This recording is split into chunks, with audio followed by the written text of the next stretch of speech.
Thanks everybody for coming out tonight on this beautiful fall day. So I need to figure out my technology here. It works, great. So tonight I'll be talking about Neigong, which is not a term you hear that often in the West. A more common term, as we'll talk about in a minute, is Qigong, and they're related, and we'll talk about that in a minute too. But just a brief definition, Neigong is the Taoist science of how energy, or qi in Chinese, flows in humans, and the art of developing and using qi. And it was discovered by Taoist monks thousands of years ago, originally, as they delved deeply into their minds and bodies during meditation. In fact, a lot of these practices would be considered preliminary or preparatory practices for meditation. They use qi energy to maintain superior health, heal illness, and realize profound inner stillness and spirituality. One thing that meditators often realize is that it takes an awful lot of energy and it takes a toll on one's physical self to meditate for a long time. So a lot of these techniques were used to help mitigate effects of sitting for long periods and that sort of thing. The quote at the bottom, which is from my main teacher, Bruce Francis, the alphabet of Bagua is Neigong, the alphabet of Taiji is Neigong, the alphabet of Jingyi is Neigong, the alphabet of Qigong is Neigong, the alphabet of Taoist meditation is Neigong. You can look at Taiji and Bagua and the other items there as types of writing based on these fundamental letters of the Neigong alphabet. So in the same way that we learn how to learn the alphabet, learn how to read words, learn how to make sentences, Neigong proceeds in a similar sort of progression as you learn it. So it's kind of a quick and easy way of thinking about it to begin with. So as I mentioned, Qigong is a more common term that we hear nowadays rather than Neigong. Qigong actually is fairly contemporary. It wasn't really used widely until well into the 20th century, primarily. And Qigong is simply, the word Gong in Chinese is the same as the word in Gong Fu, which is really just a method or a art of developing some skill. So you could have Gong Fu of music, Gong Fu of art, Gong Fu of cooking, Gong Fu of Neigong. So Qigong are methods for dealing with your energy. Neigong is also methods for dealing with your energy, but the key word in Neigong is the first part, nei, which refers to internal. So it's really dealing with things that are deeper inside the body than Qigong usually deals with. And we'll talk about that here. So if you come across a Qigong system that you might learn or study or see, keep in mind that the Neigong systems are older, usually more advanced, and most Qigong practices that are around today have derived from those parent Neigong systems. And often Qigong systems move qi with separate body movements. So you might have one movement that moves qi one way, a next movement that moves it slightly differently. But Neigong moves qi through multiple simultaneous mind-body actions. So you're doing a lot more things simultaneously in Neigong. And the end result of that, I can use this fancy pointer. I keep forgetting I have technology. I was a computer trainer for a long time as part of my life, so I am used to using this stuff. I just forget it's there sometimes. So Qigong, the different things you might practice kind of add up. But in Neigong, they really enhance each other, and you have a multiplication effect. One affects the other and enhances it, and it kind of builds more strongly as you practice these things. And then Neigong emphasizes developing the core energy that travels through the center of the body, which opens and energizes the peripheral energy lines. Peripheral energy lines would be things like your acupuncture meridians, which reside closer to the surface of your skin. Qigong, on the other hand, concentrates more on those superficial energy lines first, and then gets the inner lines to open a little bit more. And just something to help look at that, this is a diagram. You may not be able to read the text there, but this is just a diagram of the deeper energy lines in the body. Most of you have probably seen an acupuncture chart somewhere along the line where it has all the lines and points for acupuncture doctors to put in the needles. These lines, however, this is the central channel on this left-hand one, which splits down the legs and arms. And then this is called the left and right channel, which kind of travels along the left and right sides of the body. These channels are the ones that are primarily used in Neigong practices. And an interesting story about where these came from, if you think about I'm not sure, there's an embryo, a single cell being fertilized and then splitting, the central channel is that first split, and then the left and right channels are the next two into 4 parts. So these channels happen very early in humans' lives, which is why they're kind of at the core of how our energy system works. These are in my teacher's books, so if you want to read them more accurately, you can do that later. And one last thing here is in Qigong, most Qigong practices, in fact, a very major part of Qigong and Neigong is breathing. But in Qigong, the breath moves the qi indirectly, and Neigong, the mind, moves the qi directly. That's important down the road when you practice. When you get into this area here, which is called the 8 energy bodies, which is the way that Taoists think of how the energy of humans connects with the energy of the universe. And each one of these 8 energy bodies starts slightly deeper inside your body, but extends farther out into the universe. So most Qigong systems work primarily with the first 2, the physical and qi bodies. So qi being the energy that runs your physical body.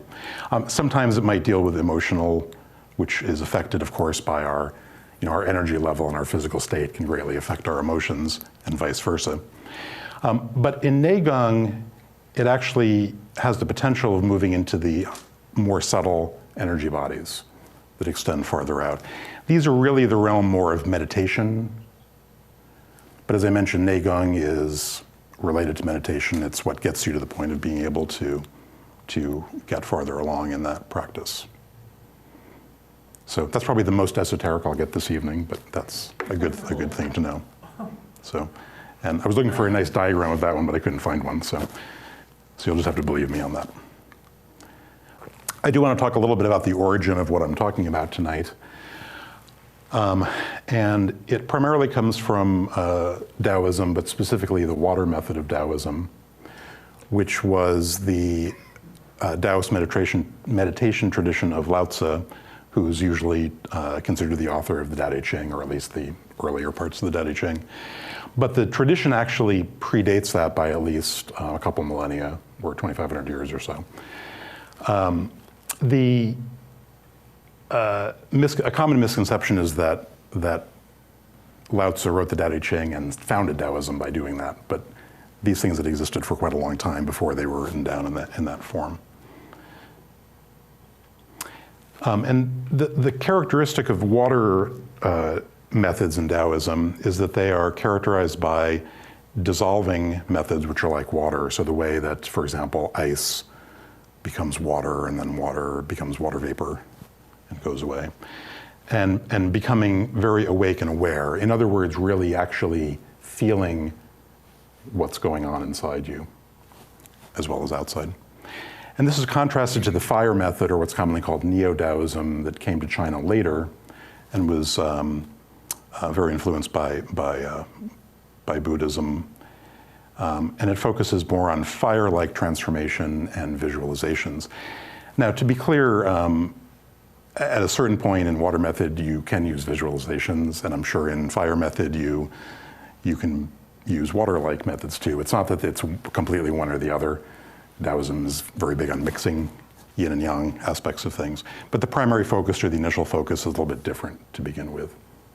So, one of the nice things about the water method is that it's less likely that doing those practices will cause any harm or damage to you, whereas some practices in fire method, if you're not taught carefully or if you're not kept track of as you're practicing, could potentially be a problem. So, back in the days of monasteries in China and that type of thing, there was much more oversight to who was being taught and what was happening to them. Nowadays, it's, as I'll talk about in a minute, it's unusual that, even a teacher exists for this stuff. But to be able to spend a lot of time with that person is rare. So something to keep in mind. So I learned this primarily through my main teacher, Bruce Francis, who was made a lineage master in the water method tradition by his last teacher, Liu Hongqie. And in his books, he talks about the whole story of their relationship, but very briefly, Liu, after the communist revolution in China, basically lived as a hermit in Beijing. You think of Taoist sages living off in the mountains, but he ended up being in Beijing and basically lived there for the rest of his life. And he only taught 2 people after 1949. A classmate of Bruce who primarily learned fire method from Liu, but Bruce learned primarily water method. And Bruce had spent many years in Asia prior to meeting Liu, and the only reason that Liu agreed to teach him was that he had had a dream that he should teach a Westerner who kind of resembled Bruce. So he said, well, maybe this is something I should do. So we're very lucky, because if this had not happened, we would not have some of this information around today. So I'm grateful to them both, as well as all the people who came before, about sharing this information.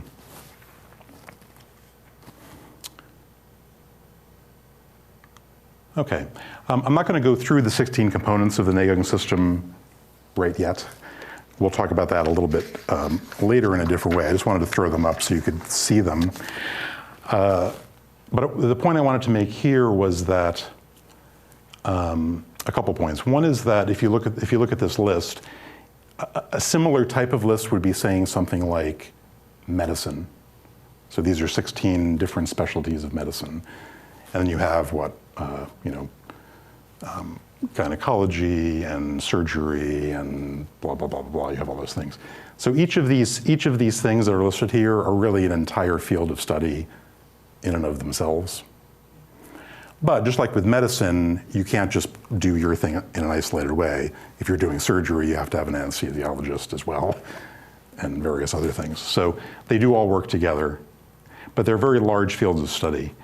My teacher talks about that he's been teaching for 35, 40 years, and he's only taught 10% of what he knows. He talks about his teacher only sharing 10% of what he knows with him. So a lot of this stuff has not made it down through the generations. But the fact that we have any of it is very good. So I'll talk about this more with some specific examples and systems where you can learn these things, rather than just going through them kind of dry here. Before we do that, though, I want to talk a little bit about some methods that Taoists use for learning, because learning this type of material is different than just learning math or something that's purely intellectual. So that's the first thing here, is that what we're really looking at is something that ultimately needs to become embodied knowledge, which means not just that you've heard it, it's gone in your ear and it's processed in your brain, but that it actually gets into your nervous system, or even beyond that, into your being. So if you think of people who are great at some skill, like music, a great violinist, or someone who's very good at a sport, that's really, they've taken that and kind of gotten into their system. So I can talk about these things tonight, but unless you've actually experienced it, it's hard to sometimes necessarily know what it is. And as I always say, some people talk a good game, but if you can do it, and I'll do some demonstrations, so that'll help you understand how some of this works. As I mentioned, there are those 16 areas, and each one of those has dozens, if not hundreds, of different things you could study in it. So the question is, how do you do all of these things at the same time? As I mentioned, at the end of the day, the goal is, with whatever practice you're doing, to be able to do all of them at the same time, or as many as you know or can do. And that's this second one here, which is separate and combine. So basically, what's very important in Neigong practices is that you learn a skill very clearly on its own first, then you might learn a second skill very clearly on its own. And then at some point, you can combine those two and get them to work together, and they sort of become one thing. Then you might learn a third thing on its own to make sure you can do it well, and then, again, combine it with one or two of the other ones.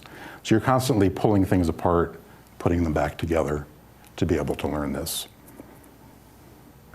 So, I've been doing this for, 25 or 30 years, and I still sometimes, there are days I still feel like a beginner. I still go back to the very basic practices to make sure those are working well before I then try to do things that are more complicated. So it's very important to have a very clear sense that you can do something before moving on to the next thing. It's very easy for humans to think about something from here up, and thinking that you know about something means that you can do it, and that's not the way that always works. I'll stay away from politics after that comment. Okay, the next one is circularity and sphericality, which is very hard to say. The symbol that was up on the screen when the presentation started, which is the Tai Chi symbol or Yin Yang symbol, it's usually shown as a circle, but it's actually really a sphere. So whenever you see this symbol, think of it as a sphere rather than a circle. That's actually more accurate.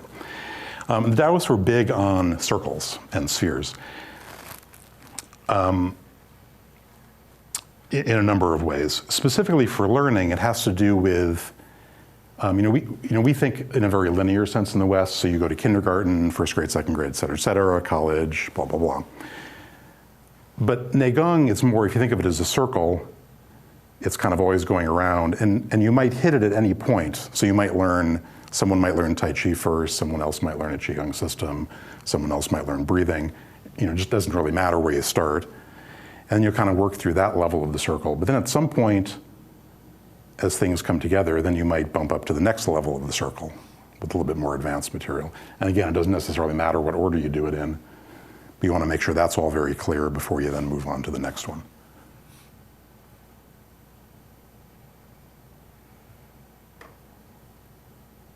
So there isn't this linear progression of learning necessarily. Now, when you're learning something very specific, like you're learning a Tai Chi form, you have to learn the first movement before you learn the next movement. So it can be linear at certain points, but really in an overall sense, it's much more circular.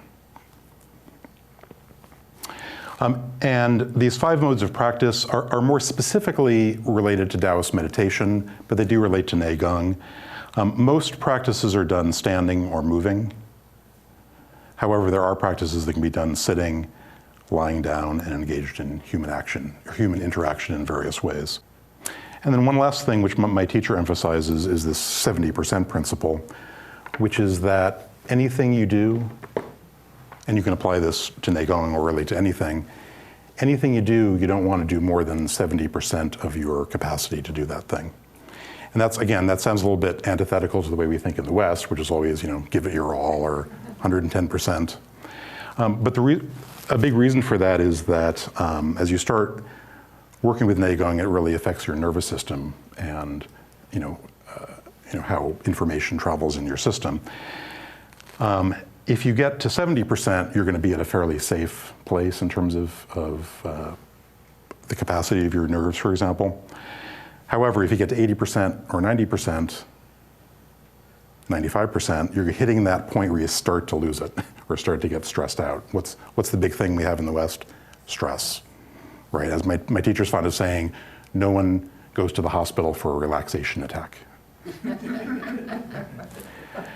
So in terms of your nerves, that's really important. But it's also important in terms of physical. So if you're doing movements, if you straighten your arm, you never straighten it to the point where your elbow is locked. You're always going to have a little bit of bend.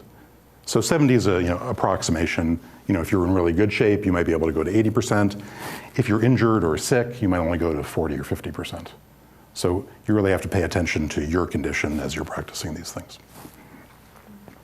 And I suppose as the teacher, I would help you pay attention to that too. It's part of my job. Okay. So that's the end of the basic introductory information. The rest of what I'm going to talk about tonight are actually showing you some of these techniques, practices, but built into specific Qigong systems. So my teacher, Bruce Francis, when he was in Asia and China, probably studied or learned hundreds of different Qigong systems, because he, as one of his colleagues said, he kind of collects Qigong systems like some people collect teapots or whatever it is. But he came up with this particular set of practices for a couple of reasons. One is that they're relatively easy to learn movements. There are some Qigong systems that have really, really complicated movements, and I've tried to learn some of those, and they're very complicated. These are relatively simple, and I say relatively because they can be complicated, but they're complicated because of the Neigong components more so than the physical movements. And as he knew he was going to be teaching Westerners, he needed things that people would actually practice.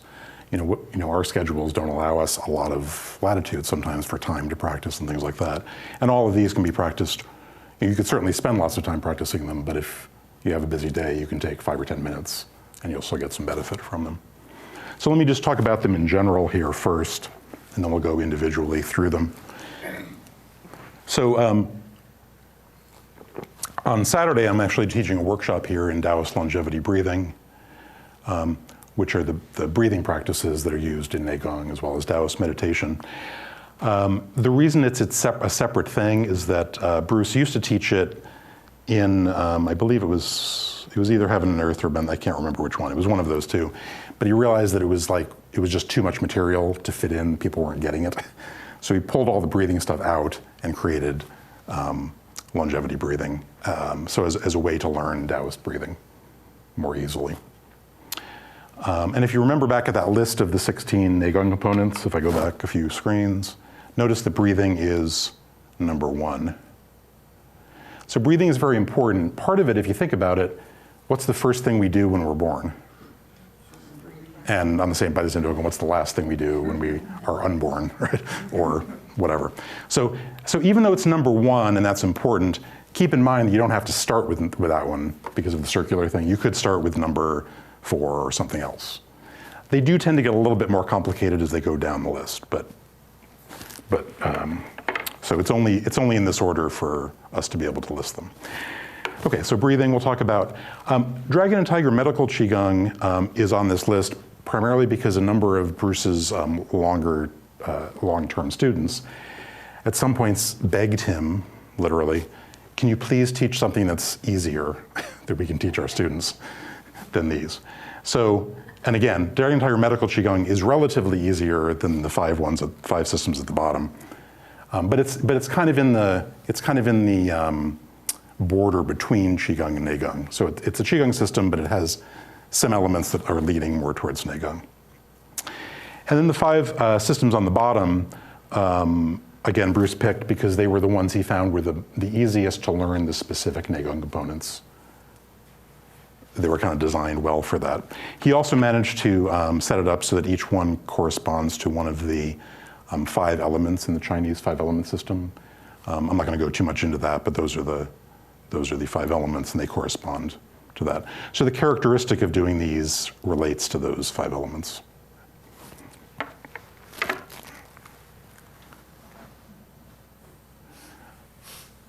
Okay. So we'll go through here. I should have mentioned, or I should have given the disclaimer that this might be slightly participatory. So I'll ask you to do things. If you'd like to, please do. If you don't, that's fine too. But so what I'd like to ask you to do is as I'm talking about breathing, just notice your breathing. First of all, are you breathing? That's very important. But notice things like, what's the quality of the breath? What does it feel like going in and out of your nose? How's your body moving as you breathe? How is your breathing affecting you in any way? So see if you can keep that up while I'm talking here. So breathing obviously primarily deals with the breathing methods from the simple to the complex, but I wanted to list some of the elements of breathing so that you got a sense of what is involved in one of these Neigong components. So the first one is called lengthening the breath. So We won't do that. I'll do this at my workshop. We'll talk more about this. But if you have a stopwatch, you might want to see how long your normal inhale and exhale is. And I'll also be teaching the breathing practice to help you stay awake too. I'm noticing a few yawns. I got my yawns out of the system before I started here. So, but there's a fun practice related to that. Anyway, so lengthening the breath. In China, 30 seconds is considered the baseline for being healthy. So if you cannot do a 15-second inhale followed by a 15-second exhale, they would consider you to be compromised in some way. In the West, we kind of just think, well, if you're breathing, that's fine. And actually, it's funny, but one thing that's really important, I've worked around a lot of people who work on computers, as many of us do. People who work on computers a lot, you can see their breathing diminish as they are sitting at the computer longer. Because so much of the energy goes up into the brain and the eyes that it kind of forgets that there's all the rest of this to be managed along there. So that's the first baseline, which is what we'll talk about in the workshop. Bruce also talks about two other points that are very important, and these are probably more related to meditation than health specifically. The next one is a 2-minute breath, and he indicates that there's a transformation that happens at that point. I've not quite gotten that far yet. I've gotten somewhere between a minute and a minute and a half. But this is one of those things where you really need a lot of time and be able to keep up that practice to be able to do that. And then the third one, which is even a bigger transformation, is somewhere around 5 to 8 minutes. And that seems weird because most people would think you would suffocate in that amount of time. But if you think, there's stories of yogis in India who are locked into a hermetically sealed box for many hours and still can come out perfectly fine. So there's things you can do with breath to help maintain that. That's commonly called a turtle breath because of the way big sea turtles can breathe they can take one breath and be underwater for a very long time before they need to come up. So that's one aspect of breathing. Another big one that we'll be talking about at the workshop is connecting the diaphragm, belly, and internal organs. So an important thing with breathing, obviously, is getting oxygen into your system. But the Taoists consider a more important thing with breathing is the ability to get your diaphragm, which is the muscle that goes across your body, under your lungs, your belly, and all your internal organs. So your stomach, spleen, liver, lungs, heart, all those things. Using the breathing mechanism to actually get your internal organs to move is very important. If you think about animals that walk on all fours, cows, dogs, whatever, their bellies just kind of hang there and their internal organs kind of slosh against each other. So they're constantly giving themselves an internal massage with their organs. Whichever of our ancestors decided to stand up, what happened? All the organs went boop, and they just kind of sit there.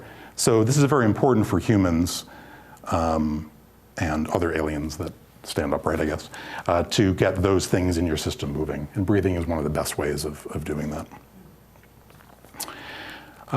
Breathing into the lower dantian. The lower dantian is an area below your belly button inside your body. If you're into chakras, it's around the same area as the second chakra.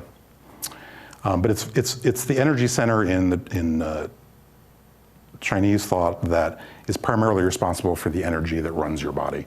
So all the energy channels that have to do with your physical being run through the lower dantian. So it's kind of like the power plant for that. So breathing into the lower dantian helps make the relationship between physical breathing and energetic breathing.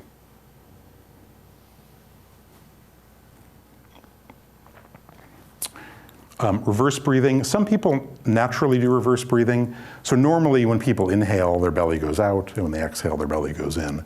A few people, I don't know what percentage of the population, do it the other way, where when you inhale, your belly goes out, and you exhale, your belly goes in.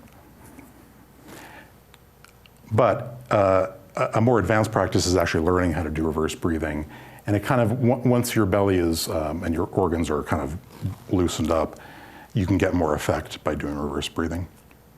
So I will not be covering that at the workshop. And then circular breathing. In this case, what circular breathing means, and as a musician, I'm going to mention that some people think of circular breathing as I can keep playing my saxophone, but I never have to stop to take a breath because I can breathe in through my nose while I'm breathing out through my mouth. That's a type of circular breathing. What this is referring to, though, and which is more important, is that you never hold your breath. So as you're breathing, inhale, inhale, inhale, it immediately goes to exhale, exhale, exhale with no gap. There are a lot of breathing methods out there. There are things like breathe in for 5 counts, hold your breath for 3 counts, breathe out for 8 counts, and that's fine, and there's reasons why you would do that.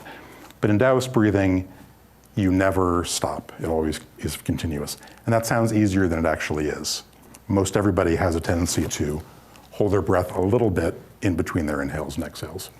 One of the reasons that that's important for meditation, for any of you who might be interested in meditation, is that that little gap between the inhale and exhale is a really, it might seem like a very small thing, but in terms of your awareness, it's a really big hole, and your awareness can kind of go away very easily in that little spot in between the inhale and exhale. So if something that's important in your life is maintaining some type of continuous awareness, which again for meditation is very important, this is a very good practice to do for that. So I gave a demonstration, I'm not going to do that tonight because of time. I gave a demonstration for this at my Theosophist thing. A couple of you I think were there, but what I basically demonstrated was I had people feeling different parts of my body. And basically this issue of connecting everything together ends up being so that as you breathe, you're not just breathing from the front of your belly, also from the sides, and that helps get your spleen and liver, from the lower back where your kidneys are located, and your upper back. You know, just like we only use 10% of our brain, most people only use a small percentage of their lungs. And the lungs actually end way up in your back, way up here. So we'll talk about that at my workshop more specifically. I put number 2 on here, feeling, moving, and transforming energy, because you kind of do it through everything. So I just put it here because it needed to go someplace. But this has to do with feeling. Feeling is really the most important first one to do. Can you actually feel what's happening in your body rather than just thinking about it? And that seems like a simple thing, but it actually can be quite difficult because we do spend a lot of time in our gray matter there. Okay, so I wanted to give you just a general idea of the types of ways these Neigong components can be broken out. An interesting story about Dragon and Tiger is that the origin of Dragon and Tiger medical Qigong is actually from the Shaolin Temple in China, which is a Chan Buddhist temple. Chan Buddhism is where Zen Buddhism in Japan came from. And this system was specifically, it's known for their martial arts, but this system was specifically taught more and practiced more by higher level people at the Shaolin Temple. Fortunately for us, the niece of one of those high level priests or whatever they're called learned this from her uncle and was able to share it in China. Probably taught like 20,000 people.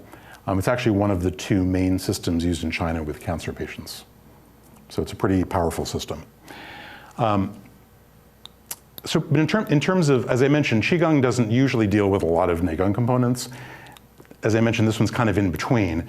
The 2 main ones that it deals with are dealing with the acupuncture meridians and dealing with the etheric body, which is your energy field that extends outside your skin.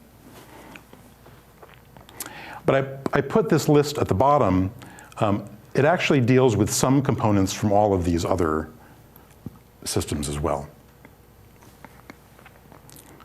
So it's a little bit unusual that it has the ability to do that, but a lot of Qigong systems deal with some sort of alignment, some sort of moving, bending, and stretching, and the lower dantian is very, very popular in a lot of Qigong systems. So that's not too uncommon. But Dragon and Tiger, and again, as I said, this is a little bit participatory. So what I'd like you to do is, let me show you a movement here first. If I stand here, does that work?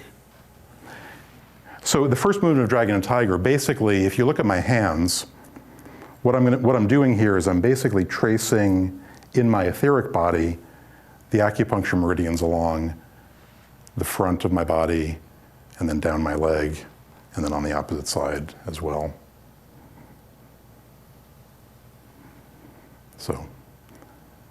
So it basically activates your acupuncture meridians by moving your hand out here in etheric body.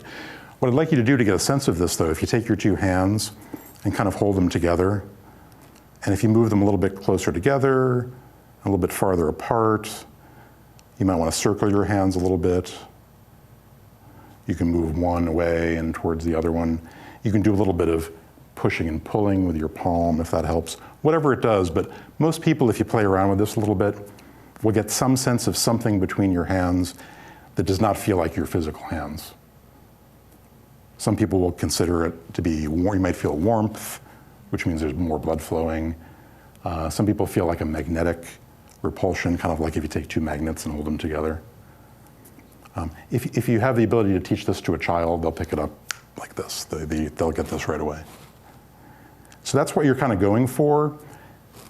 And then you can keep doing that, but to learn this, one of the practices is you do the same thing, but do it at other parts of your body. So you might go up and down the inside of your arm. You might go up and down the outside of your arm. So that's essentially the same thing I'm doing here as I'm doing the movement. Is I'm just tracing, I'm getting that sense of the feeling of the qi, or at least the effect of the qi in my body to do that. And it's 7 movements. I'm not going to go through all of them here, but. It's similar to any of the healing arts, like Reiki or some of the Qigong that I did, or the sure, yeah. touch. Yeah, in fact, there's a acupuncture point right in the center of your palm, in Chinese it's called the Laogong point.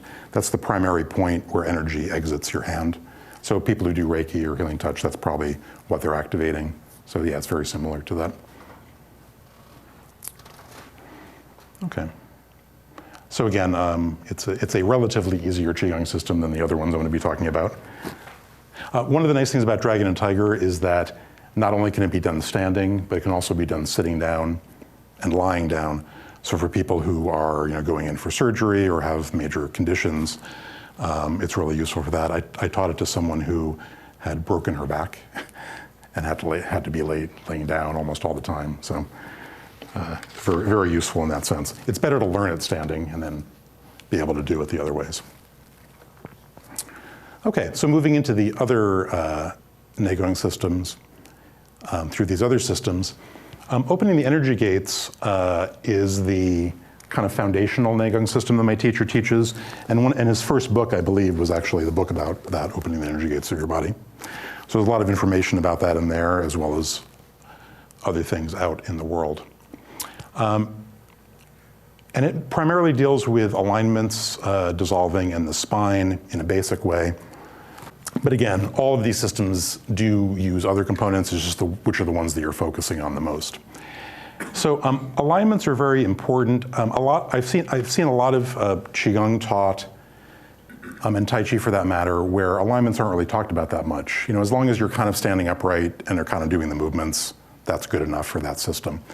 But when you start getting into Neigong, one of the important things with alignments, well, there are 2 important things. In terms of energy, having good body alignments is what opens up places in your body so that the energy can flow through.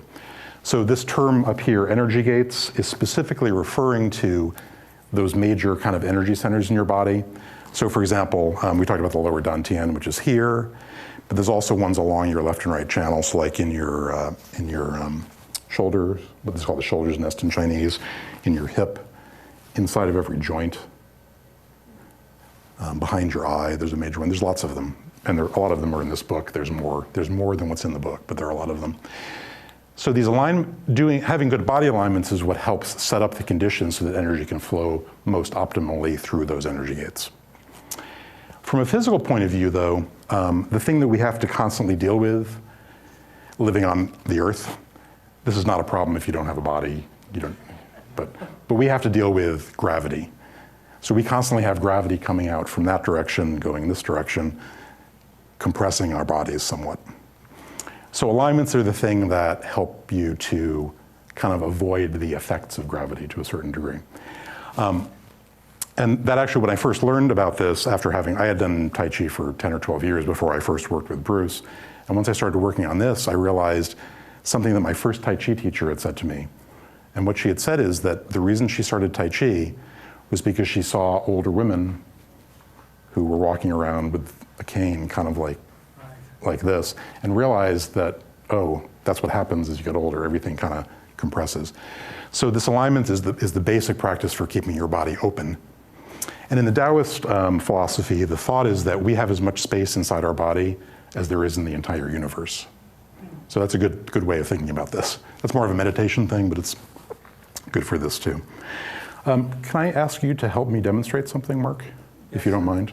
Can you sign this release form? No, it's fine. Actually, if you would come up here on stage, and you're just going to stand up here. What I'm going to demonstrate is how powerful getting your body alignments set up can be. You can either way is up. Mark was in one of my workshops, so I know he's not going to hurt me. Oh, yeah. Okay. So what I'm going to do, I know you're a strong guy, so what Mark's going to do is I'm going to stand here and get my body alignment set up. It'll take a moment. And then he's going to push with all his might down on the top of my head and see if he can push me down. Okay, can you do that? I will attempt to do it. And I'm going to put this here because I don't have hair to absorb the sweat. Okay, so can you just put your hands up there and see if you can get a good, all right. Is that too, yeah, that'll work. Okay, give me a second though. Give me a second so I get started here. Very good. Okay, so I'm just going through and kind of checking all my body alignments, which when you first learn it, it might take you half an hour, it might take you a long time. I'm used to doing this, so it might just take me a few moments here. Okay, I'm good. So go ahead, Mark, put your hands up there. And when you're ready, just really literally push as hard as you want to and see how much you can get me to go down. Not a lot. Oh, come on, that's all you got? Okay. Okay, that's good. You got the idea. Yeah. The unbendable arm, like in a Qigong. Yeah. No, so, because basically because my alignments are set up well, all the energy he's putting into pushing me, he's just going straight through down to the earth. So there's no effect from it. Right, even if I was a power lifter, I could. Right, because it has nothing to do with muscular strength, right? It's energetic strength. So thank you. Thank you. So don't try this at home, I should have said. Oops, we lost, there we go. So again, the purpose of showing that was that how, I wasn't like holding my muscles really tight so we wouldn't do that. It was just getting the energy to work, which is really much more powerful than the muscles. So when you saw the picture of my teacher Bruce and his teacher Lou, Liu and Chia was like, 90, he was very small. He was like 90 pounds. He was a very small man and didn't look very strong, but he could throw my teacher, who was like bigger than me, around, no problem. So it's as we get older, it's the energy that's important, not the muscles. So keep that in mind. Okay. Dissolving, moving on to the next one. So I just made a point here that we're talking about what's called outer dissolving, which has to do with dissolving energy blockages in your system out away from your body, which has to do with your physical blockages. Inner dissolving, which is more part of Taoist meditation, as I mentioned, there's all that space inside your body. That's dissolving them into all that space. That's more the realm of meditation. But literally, if you want to learn how this works without even learning the system at all, literally, and I've done this, not very often, but I've done it to learn it. Take an ice cube and put it in your hand and watch it, or it'll get cold. Put it in a dish and watch it melt. How long will that take? It'll take a while, but do that. And then watch as the water evaporates. That's exactly what can happen to places in your body where you have a pain or maybe some emotional trauma got lodged in your system or whatever it might be. But this dissolving process is the thing that can help release those things from your system. One of the things my teacher talks about in terms of Taoist meditation is, and I apologize for saying this but it's a very clear example. Someone who's being tortured, does that person want to know why they're being tortured, or would they rather have the torture stopped? And this is, in terms of torturing yourself with your inner stuff, this is the thing that can help clear that up. So, but again, that's more the meditation side of it, but the physical one is the way to get started with that. And there's also a practice in energy gates called the Taoist spine stretch. It's sort of the basic practice of getting your spine loosened up and flexible. If you think about, how many of you have cats? How many of you have more than 3 cats? No, it's fine. How many have 10? Okay. If you pick up a cat, you can take a cat and you can bend its spine this way and that way, and it doesn't mind. If you did that to a human, what would happen, right? So the goal is to get our spines to be more like the spine of a cat. So there's a practice in there to start doing that. And that's my segue into Marriage of Heaven and Earth, which, if you notice, one of the components here is the intermediate version of getting the spine, and then the next one has the advanced version. So the spine's not something you want to mess around with, so doing it over a few of these makes a lot of sense. So a couple more demonstrations. So bending and stretching in Marriage of Heaven and Earth. Let me show you. I did a workshop here called Tai Chi Circling Hands, which is a practice where you're actually literally circling your hands in front of your body, but it's the preliminary practice for Marriage of Heaven and Earth. So think of circles as I do this. So basically, it's a really simple, relatively simple 2-part movement.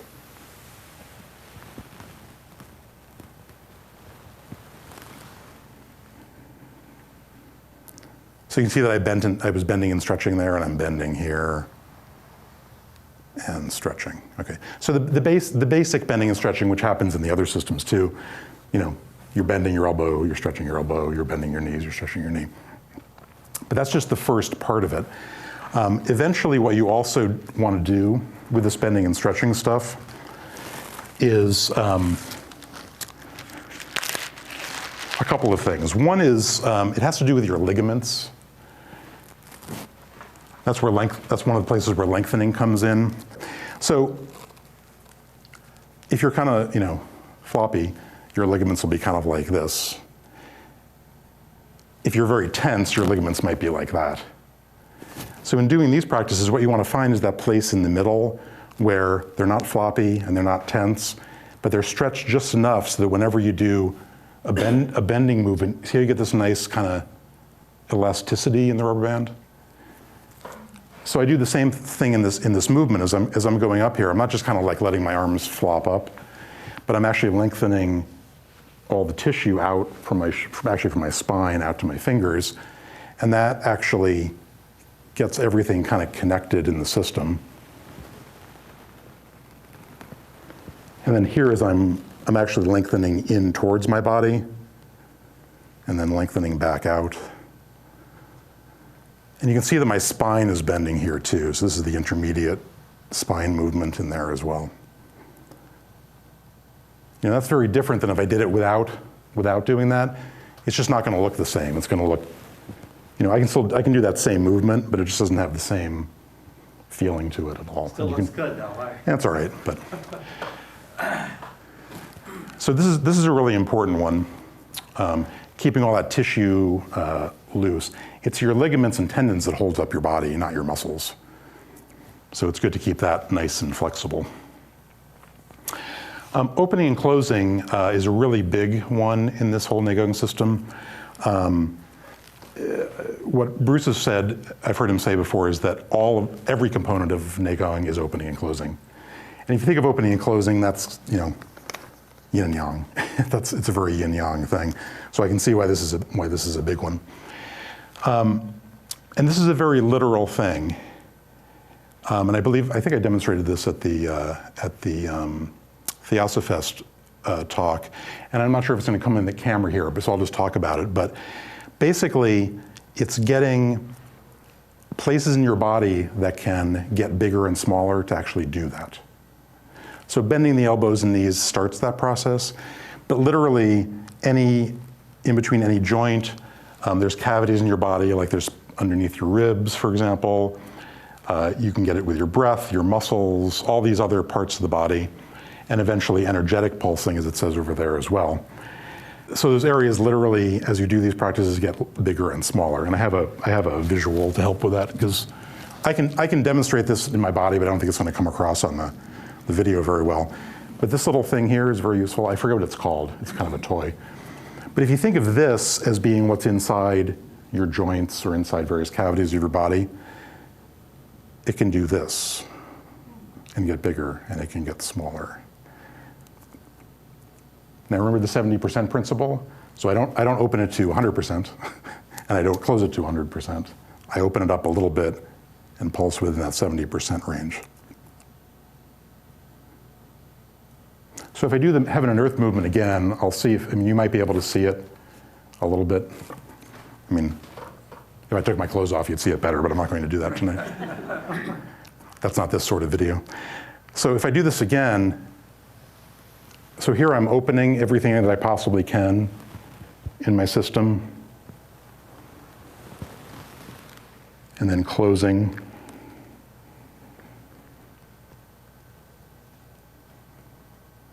Opening, closing, opening. So Mark, I know you were at that workshop. I demonstrated that there, and so you've seen, you can verify that I've showed you that I can do this in my body. Yes, sir. It's just not going to come across here. So now, in terms of just physical health, particularly with the joints, this is one of the best things for arthritic type conditions, because arthritis is basically that. So if you can keep this happening through your life, the chance of that happening is less. So for no other reason, that's a really useful one.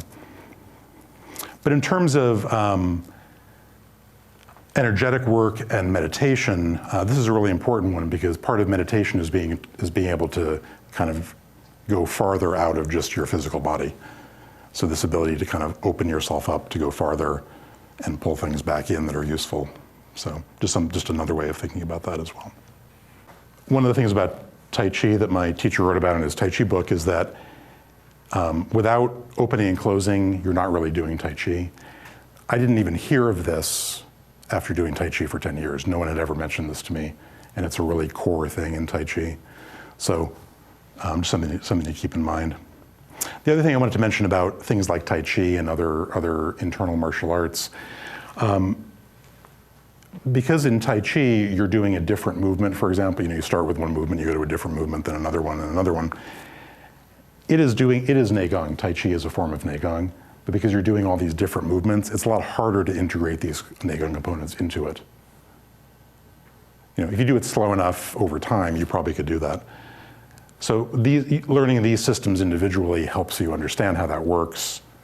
And then if you're doing Tai Chi, it's easier to plug that into it as well.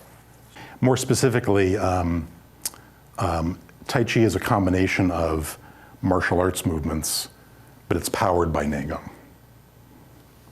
Does that make sense? So most people in the world don't do Tai Chi as a martial art anymore, but it's really useful for health. And all the same things that make Tai Chi useful for health are the same ones that make it useful for martial arts. So for example, opening and closing, if you have all that synovial fluid pressurized in your joints from doing opening and closing, if you're hitting someone or getting hit, your body can take a lot more pressure. It's that fluid in our system that helps stabilize pressure coming into the body. So, okay. The last few won't take very long because I'm not going to really demonstrate anything here, but just to talk about them. There's a system called Bend the Bow Spinal Qigong, which primarily deals with the spine, which is pretty logical. Basically, one of the interesting things that you learn in Bend the Bow is getting each of your spinal vertebrae to move. We think of our spine as this one immovable thing, but it's really, if you think about any place two bones come together, that's a joint. So the space between each of our vertebrae is a joint. So getting that area to move can be really excellent for the health of your spine. And again, this is one of those ones that you can also build back in if you do Tai Chi or other practices. And the last one, second to last one is called Spiraling Energy Body Qigong. It's essentially the same movements as opening the energy gates, but while opening the energy gates is the water element, so that has to do with, if you think of water, water always goes to the lowest point and clears things out of your system. This is the fire system. It has to do with energy going up and clearing things. Fire is a really good way to clear things out of your system. However, fire is kind of like electricity in a sense. And if your body is only rated for 100 volts and you send 10,000 volts through it, what's going to happen? So if you think of, so having energy go up in your body is much harder on your body potentially if it's not cleared out to begin with. So this is why, one of the reasons why water method practices are safer is because you do the downward water practices first to clear your system out, get your energy channels very open. Then if you start working on fire practices, they're not going to be problematic to do. And these are getting a little bit more advanced as we go along here. And then the last one, God's playing in the clouds. I just put the last number of elements, although God's actually does all of them. And it mostly focuses on the last one, which is number 16, integration. So at the end of the day, what you're after is getting anything you do in Neigong, you want it to integrate into your system and all work together. And one thing I did want to mention about Gods, I want to show you 2 movements from this system, because they're very complicated, so watch very carefully. So this is one of them. Got that? That was really complicated. And then the other one is this one. Okay, so do you get the idea that, as I mentioned, some of these systems have very physically easy looking movements? But for example, when I learned, when I did the instructor training for this, I think we had a sheet that had 4 pages and with like 20 things listed at 3 different levels. So what's that? 20 times, what's that? 60 times 4, whatever that is. So we had 200 something things that we were supposed to do simultaneously while passing the test for this. So, but it makes it a lot easier having relatively simple movements, because then your mind and being can focus on integrating all these things rather than, am I doing this complex movement properly? So that's the reason why the movements are not too hard from a purely physical point of view. They can get quite complex from an energetic point of view, though. So the last thing I wanted to end with was just mentioning one reason why you might want to do some of these practices. If you read about Taoism at all, you'll read a lot about longevity and immortality and things like that.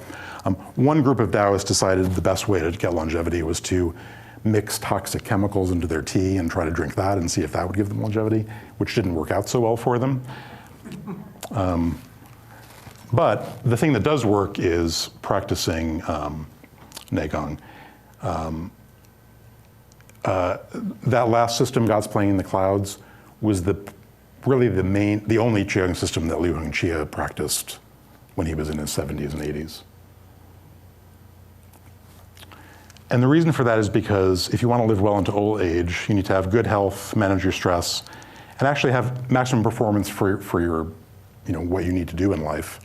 All those things that diminish us as we get older, there's ways to not necessarily completely mitigate them, but you can certainly help to mitigate them as you get older.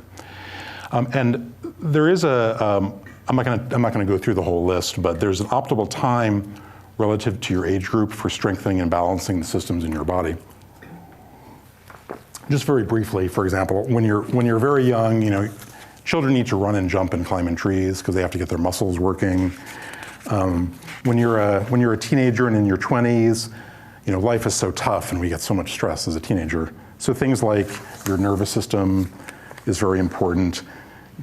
Getting your connective tissue working well, hormones and glands when you're a teenager.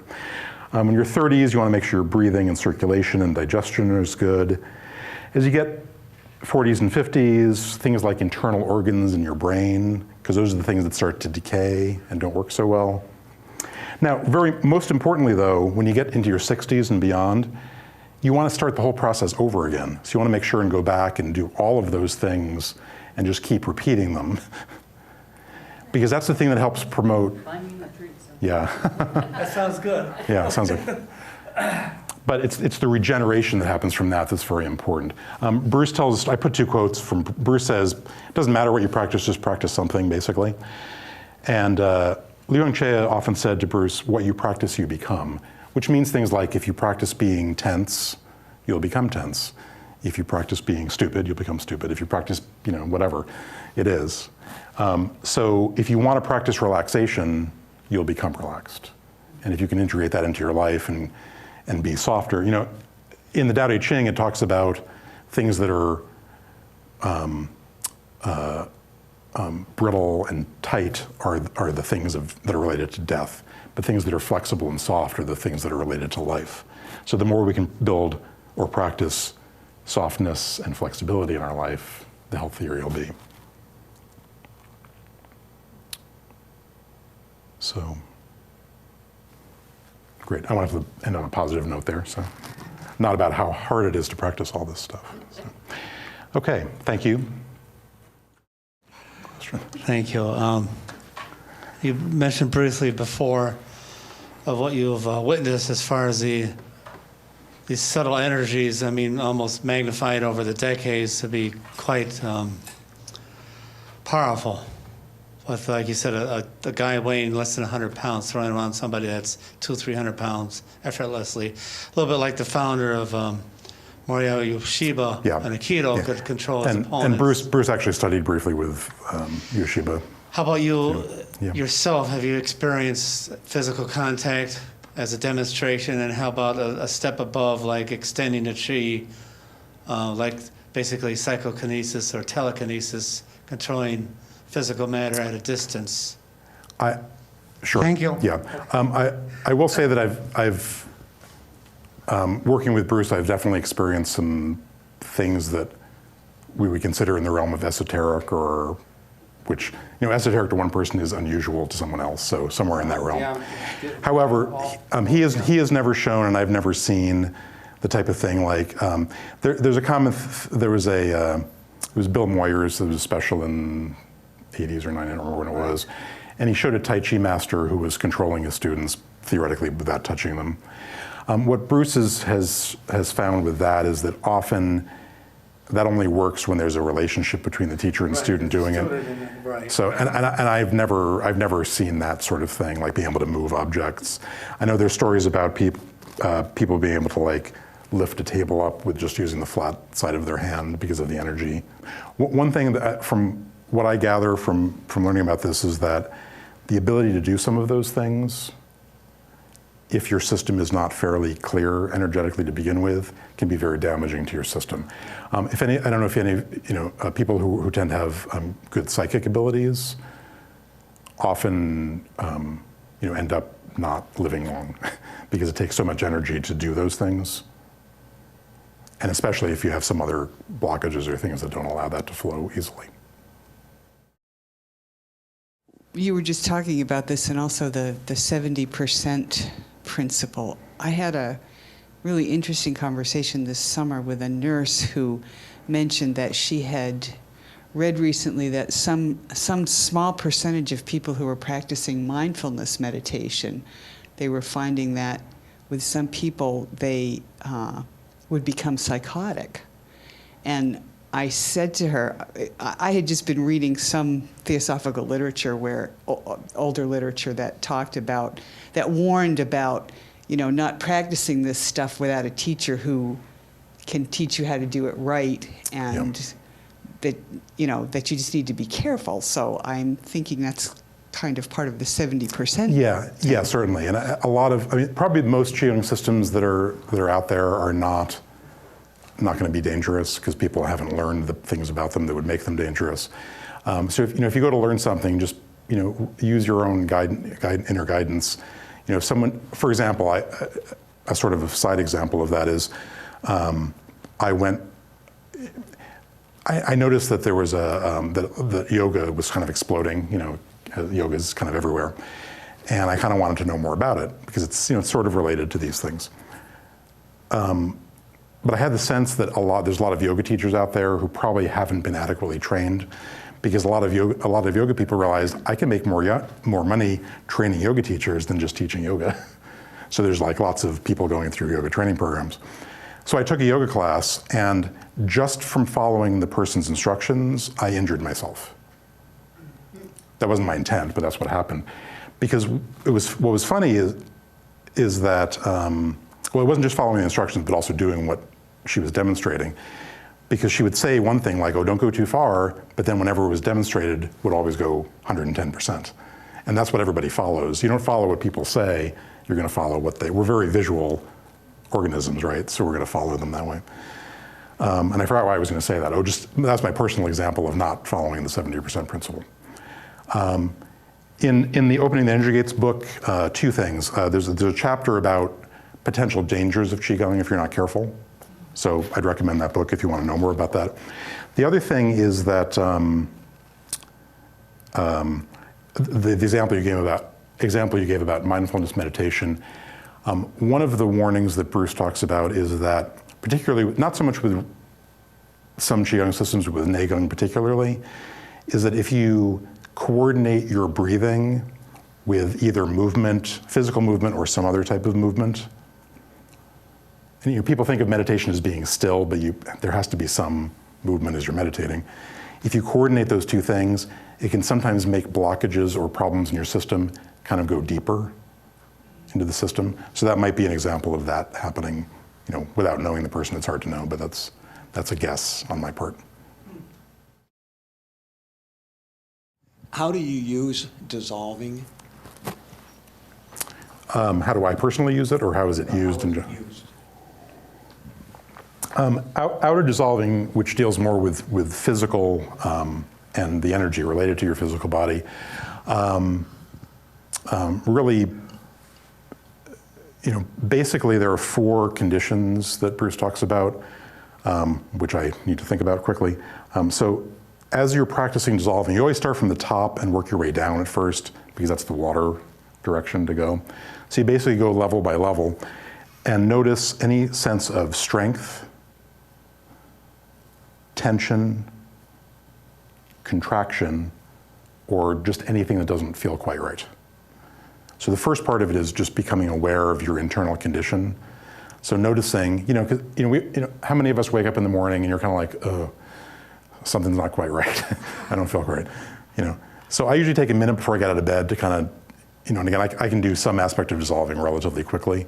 So I'll usually do that. And I'll usually do some kind of movement before I step out of the bed. And that helps kind of get everything working right. Taking that further, though, people who have any kind of particular pain or sometimes illnesses and things, we often attribute problems that we have, like diseases and illnesses, to a microorganism or chemical or something. But in a lot, and that can certainly contribute to that, but a lot of it has to do with what's the condition of your own energy. So if you can clear those blockages that are preventing your energy from flowing, that will help with those pain, illness, and those types of things. I can give you a really quick explanation of all of Chinese medicine, which is, and if you look at Chinese medicine books, they're really hard to read because it's like another whole world. But the easy picture is, if your energy is flowing, you're healthy. If your energy is not flowing, you're not healthy. So this is where Qigong and Neigong come in really handy, because if you can get a baseline in your system where your energy is open and flowing, the chance of you getting sick and injured is less likely to happen. My personal experience is that I can usually tell when I'm getting a cold, for example, a little bit sooner than most people, so I may be able to do something about it a little bit sooner, and then I don't get all of the symptoms. So if I do get something, I usually get a piece of it rather than the whole thing. So that's where it's been helpful for me. I'll just share an anecdote, which is a classmate of mine got stung by a bee in his leg. I don't know where he got stung, but and he's allergic to bee stings. So as soon as that happened, he started dissolving, and he only got down to above his knee before the ambulance came. So from that point up, he didn't have any welts or anything. They were all from that point below on his leg. So. His breathing, of course. I mean, he didn't swell up there too. So. No, and hopefully that helped clear that out before, right? Yeah. So. Can you recommend a basic Neigong book? Yes, the most basic Neigong book is Opening the Energy Gates of Your Body, Qigong for Lifelong Health. And I'll leave these out if you want to get more information later. This is the Opening the Energy Gate system, but it also has information about the longevity breathing in it. If you are into martial arts, there's a martial arts book called The Power of Internal Martial Arts. There's a Tai Chi book called Tai Chi Health for Life, which is more about, it's not how to do a specific Tai Chi form, but it's all the information about why Tai Chi is useful. And the one thing I was going to actually pull out a book for was because all of those Neigong components, the little names that I gave to them aren't really very full descriptions. And several of the books have much more complete descriptions of what they're about. So, and if you're into Taoist meditation, my teacher has several Taoist meditation books. Relaxing into Your Being is the first one I would recommend. This is not the current cover of it. It looks more like this one, but not quite. They changed the cover at some point. And he has a few other books, but those are the big ones. Thanks. How much time do you spend a day doing your practice? Not nearly enough.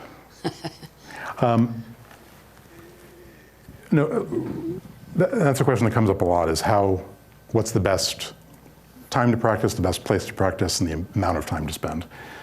So, and I think in one of the books there's information about that, but the best time to practice is very early in the morning because the qi of the earth is very quiet. But those of us who have to get up and go to work don't always have a lot of time in the morning, when, if that's your situation. So the next best time to practice is whenever you can. As far as length of practice, and again, I don't remember which book it's in, but when you're younger, you generally have the capacity to practice for more time. When you get older, there's a kind of a point of diminishing returns. So maybe, when you're 20s, I might have practiced 3 hours straight. I don't tend to do that now. And actually, I know more stuff to practice than would fill an entire day. So that's a different issue. But yeah, really, it's as much as you can. And that's what's important. Is what do you have time to practice, and can you find a practice that gives you the most benefit for that amount of time? One of the things I always talk about is that I'm a relatively lazy person. So I get to practice my exercise and my energy work and my meditation all at the same time. I don't have to do them all separately.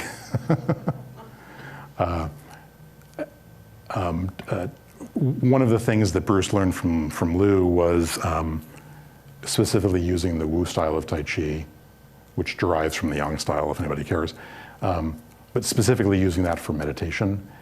In the Taoist tradition, there are very long Qigong sets that were used for meditating while you're moving, but Tai Chi is very similar to those types of sets, so it works very well for that purpose. What's the difference between the Wu and the Yang style? It's all derived from the same place. The founder of the Yang style, who originally studied with the Chen family, these are all family names. So the Chen village was where kind of modern Tai Chi originated. There was a guy named Yang Luchan who studied there. There's lots of stories about how and why he studied there, but he did. He eventually got to Beijing, and because he was kind of undefeated as a martial artist, was asked by the imperial family to teach their bodyguards. One of the top students of Yang Luchan was Chuan Yu, that's his Manchurian name, his Manchurian name, and then when Manchurians weren't in favor, he changed it to Wu, which is more of a Chinese name. And then his son kind of developed he and his son developed Wu Jinchuan developed what became the Wu style. Now, in a sense, they're the same because, for example, anybody here ever do Chen Men Qing style Tai Chi? No, okay. So there was a famous teacher from China and Taiwan who came to America in the 60s who taught Tai Chi, and the movement that the folks were doing in the picture up here, which is called single whip. In Chen Men Qing style, it's kind of about this big. In the older large frame Yang style, it was more like that. In Wu style, it's like this. So it has to do more with the frame, how big the movements are. Big style Tai Chi is designed for getting the energy to do that. Because it's designed for getting people to go away from you So you're getting attacked and you want to send someone away. It's a martial art. However, once you've learned that, then the idea is to pull it all back in, and then as you do smaller movements, it has more effect on your insides, your internal organs, so it's better for your health eventually. But it also means that you can, if you were into fighting, you can do fighting applications with that. So like you can punch someone without having to go that far, you might only have to go this far. Does that make sense? So they're very related. But yeah, the thing. Is the 18-step or short form or whatever, like in Yang, is it same as Wu, but it's just more? Yeah, some of those were developed in the current modern China as a way of getting more people to do Tai Chi. So some of those are based on a specific style, like Yang, whatever. There are some combination styles that have movements from different styles mixed together sometimes. So, and you'll sometimes see, have you heard the term wushu, which is kind of like modern gymnastic martial arts? If you see people doing Tai Chi with a lot of little flourishing hands, that means it usually came from wushu, which means it probably doesn't have as much internal content as other styles. And one of the things that joke that Bruce makes is that if you ever see someone doing Tai Chi and you go up to them and say, "Oh, that was just beautiful, it looked just like dance," that would be considered an insult. Yeah. Because it's not, the outer movements of Tai Chi, while they might look beautiful, that's not what's important. It's really what you're doing inside that's much more important.